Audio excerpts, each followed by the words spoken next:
Tim Pirsus bersama tim Intel Kejaksaan Negeri Muaro Enim melakukan penggeledahan kantor Dinas Pemuda sama Olahraga Kabupaten Muaro Enim.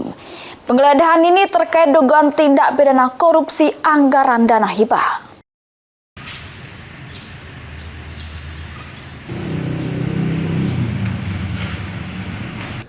Tim dari Kejaksaan Negeri Muaro Enim melakukan penggeledahan di kantor Dinas Pemuda dan Olahraga serta Sekretariat KONI Muaro Enim untuk nyari alat bukti dugaan korupsi anggaran atau pengelola dana hibah dari Pemkab Muaro Enim.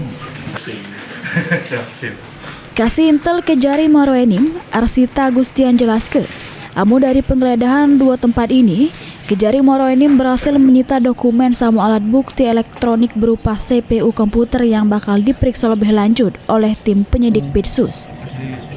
Diduga dari pengelolaan dana hibah lebih dari 8 miliar rupiah. Penggeledahan pada dua tempat, pada Komite Olahraga Nasional Indonesia pada Kabupaten Muaro Enim dan Dispora Kabupaten Muaro Enim terkait dengan tindak pidana dugaan pengelolaan dana hibah pada tahun 2020. Kami telah mengumpulkan alat bukti dan barang bukti terkait dengan tindak pidana terkait tersebut berupa surat-surat, SPJ, mungkin ada komputer juga. Tim Kejari sebanyak 4 mobil didampingi 4 anggota Denpom TNI AD menyita 4 box kontainer berkas ialah surat perjalanan dinas, dokumen anggaran dana, seunit CPU komputer yang digunakan pihak Sekretariat KONI Muaro Enim. Selanjutnya, tim penyidik bakal memeriksa barang bukti guna mengetahui penyalahgunaan dana hibah tersebut.